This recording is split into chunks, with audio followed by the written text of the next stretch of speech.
Ya Allah, meski kau selalu menyakiti aku, ku coba bertahan walau sakit hati ini ku paksakan, dan aku percaya suatu saat nanti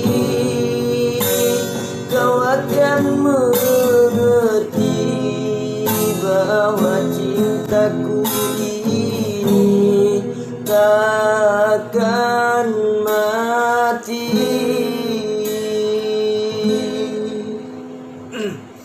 Ya Allah.